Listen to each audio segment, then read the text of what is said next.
Ahí está. Estimados amigos, estimados hermanos, una vez más tenemos la ocasión de poder dirigirnos a ustedes y seguir manteniendo el contacto necesario para que sigamos aprendiendo conforme las Escrituras nos enseñan la palabra del Señor, y que así como traíamos la secuela de los temas respecto a la verdad de la palabra rapto, ahora seguiremos tocando puntos y temas que a la verdadera iglesia se le hace necesario predicar, a los que verdaderamente se consideran parte de la iglesia, la cual el Señor un día vendrá a rescatar, vendrá a levantar. Pero para que ello suceda, es necesario que nosotros luchemos y tengamos vestiduras blancas para poder ser llevados con el Señor, para que Él nos lleve a ese reino que Él un día va a implantar en esta tierra, para ese reino el cual ha prometido.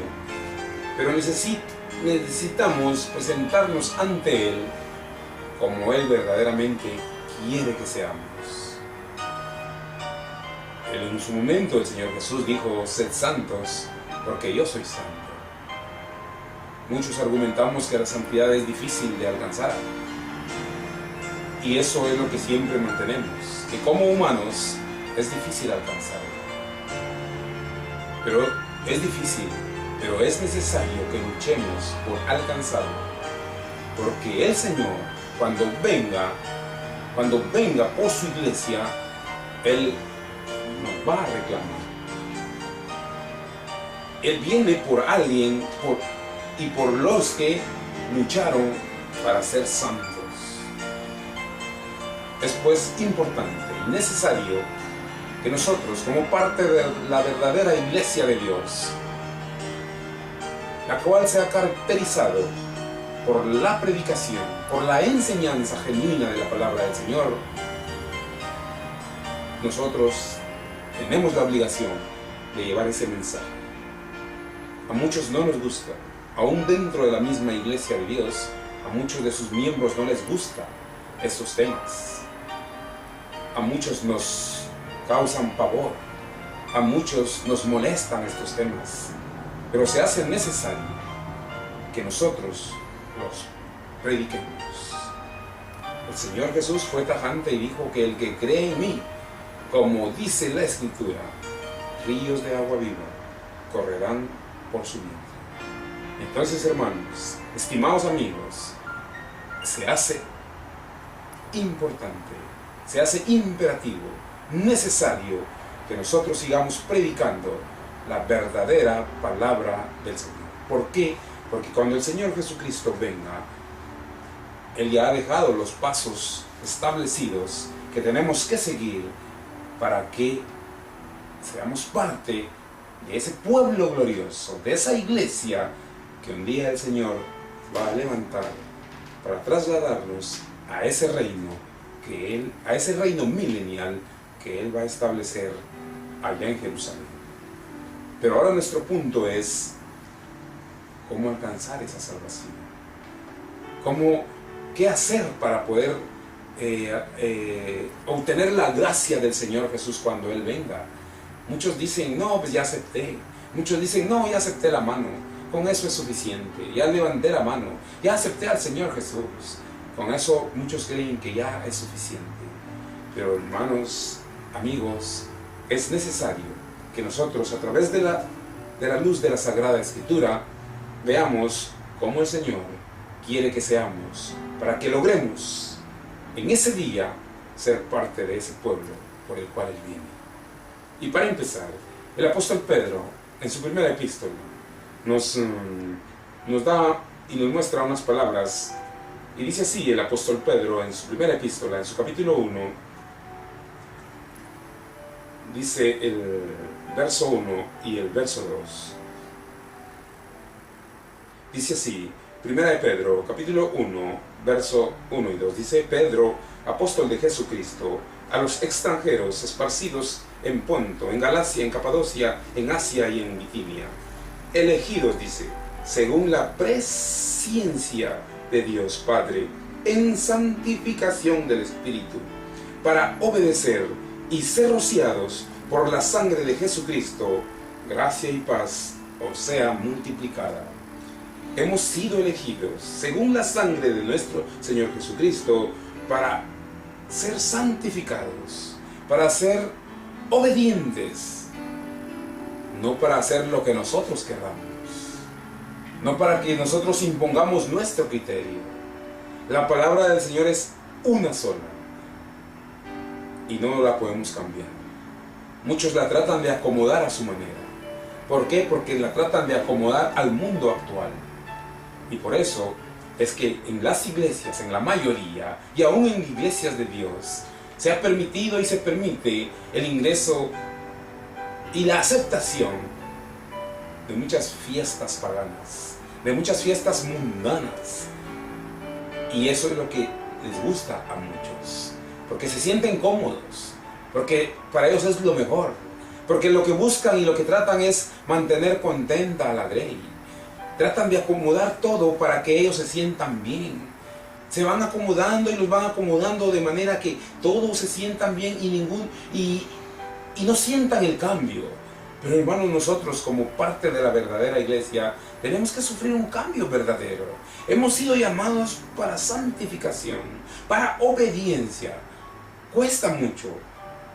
Pero aquí el mismo apóstol Pedro nos va a mostrar cómo nosotros tenemos que lograr y ser parte de ese pueblo. Si nos trasladamos ahora al capítulo 2, de aquí mismo, de la primera epístola de Pedro, en su capítulo 2, la primera epístola de Pedro, y su verso 9, dice de la siguiente manera: mas vosotros, le dice el apóstol Pedro a todos estos elegidos, mas vosotros, dice, sois linaje escogido, real sacerdocio, gente santa, pueblo adquirido, dice, para que anunciéis las virtudes de aquel que os ha llamado de las tinieblas a su luz admirable. Vean lo que el apóstol Pedro aquí dice. Por eso en nuestro tema que hoy le titulamos las fiestas paganas, se hace importante que nosotros entendamos, hermanos, que todas esas celebraciones del mundo no son parte de la iglesia, no tienen que ser parte de la verdadera iglesia.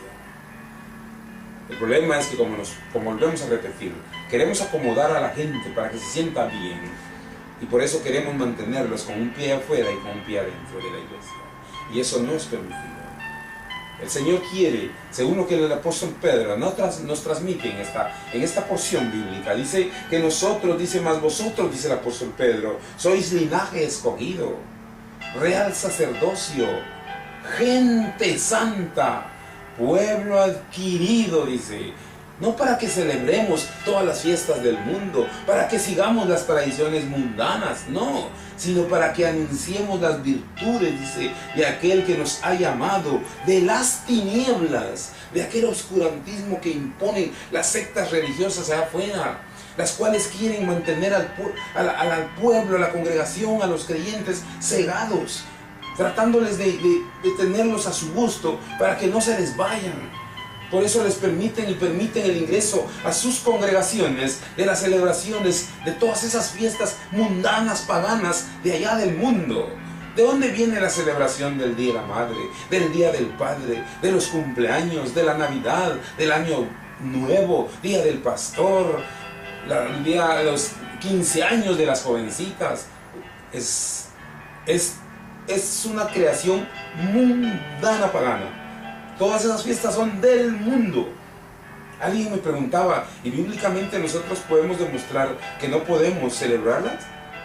No encontramos ni un pasaje donde la iglesia primitiva haya celebrado todas estas fiestas mundanas. Ellos eran aparte, ellos eran verdaderamente santos, y es lo que quiere el Señor de nosotros.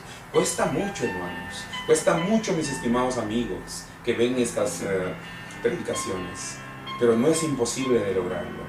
Lo que se requiere es un sacrificio verdadero. un sacrificio para poder agradar al Señor.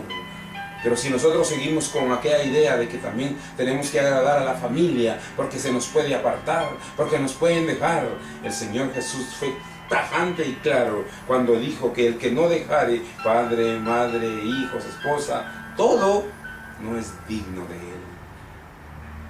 Estimados amigos, primero está el Señor, primero está su palabra.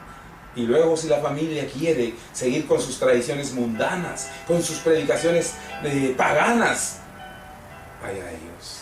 Pero nosotros como iglesia de Dios debemos de luchar por mantener la rectitud ante el Señor. Todos podemos recordar las palabras que el Señor dijo y le dejó escritas al pueblo de Israel, y que ahora nosotros las podemos tomar para nosotros. Y allá dice, en el libro de Jeremías, en su capítulo 10, el Señor le dejó una recomendación muy importante al pueblo de Israel, y le recomendaba, y hermanos, estimados amigos, esto también es para nosotros. Dice el capítulo 10 del profeta Jeremías, en su verso 1 y verso 2, dice: oíd la palabra de Jehová, oíd la palabra que Jehová ha hablado sobre vosotros, oh casa de Israel. Así dijo Jehová: no aprendáis el camino de la gente, el camino de las gentes, ni de las señales del cielo tengáis temor, aunque las gentes les teman. Estimados hermanos, estimados amigos, estos textos bíblicos también son para nosotros, porque ahora nosotros somos parte del pueblo, parte de la iglesia de Dios, la iglesia que el Señor Jesucristo vino a purificar. Y Él no quiere que nosotros sigamos las prácticas mundanas, las tradiciones del mundo, romanas, paganas, que son impuestas por el imperio romano allá afuera, y que vienen de muchos años atrás. Día de la Madre, Día del Padre, cumpleaños, Navidad, Año Nuevo, Día del Pastor, tantos días que el hombre ha creado allá afuera. ¿Por qué? Porque le gusta seguir prácticas mundanas, porque lo pagano atrae mucho. Pero estimados hermanos, estimados amigos, nosotros, si usted, si yo, quiero ser parte de una verdadera iglesia, tenemos que apartarnos de todo eso. El Señor dice aquí: no aprendáis el camino de las gentes. No sigamos lo que la gente del mundo hace, solamente por mantener contenta la congregación, solamente porque no se nos vayan. Vamos a celebrar una Navidad diferente a los que la celebran allá afuera, pero celebramos Navidad, pero celebramos cumpleaños, pero celebramos Día de la Madre, pero celebramos a la quinceañera, celebramos el Día del Padre, celebramos el Día del Pastor, o tantas celebraciones. Pero esas son prácticas mundanas. Y aunque usted diga, lo vamos a hacer sin tomar licor, no, estimado amigo, no, estimado hermano, eso al Señor no le agrada. Él no quiere que usted y yo participemos en nada de eso. Pensemos bien. El Señor, según el apóstol Pedro, lo que acabamos de leer, dice que nosotros somos real sacerdocio, gente santa, pueblo adquirido por Dios, dice. Entonces, estimados amigos, nosotros tenemos que seguir lo que el Señor pide y exige de nosotros. ¿Por qué razón? Porque cuando el Señor Jesucristo venga por su iglesia, Él nos va a reclamar todo eso. Y Él va a ver nuestras vestiduras. Todos recordamos cuando el Señor le dirige a través del ángel a las 7 primeras iglesias que estaban allá en Asia, y a una de ellas, a la de la Odisea, le dejó un mensaje clarísimo, un mensaje tan importante que si nosotros lo aplicamos para nuestros tiempos, es exactamente a cómo está la iglesia, como ahora, así como estaba esa iglesia en ese lugar de la Odisea allá en Asia, ahora de igual forma estamos cayendo nosotros. Vean el mensaje que el Señor le mandó a esa iglesia. Dice Apocalipsis capítulo 3, verso 14. Capítulo 3 de Apocalipsis, verso 14. Y escribe, dice, al ángel de la iglesia en la Odisea. He aquí, dice el amén, el testigo fiel y verdadero. Aquí no lo estamos diciendo nosotros, aquí no lo está imponiendo una persona, aquí el mismo Señor está mandando al ángel para que le mande ese mensaje a la iglesia de ese lugar. Pero aún como estaba esa iglesia en ese tiempo, creo que aún estaba mejor que nosotros.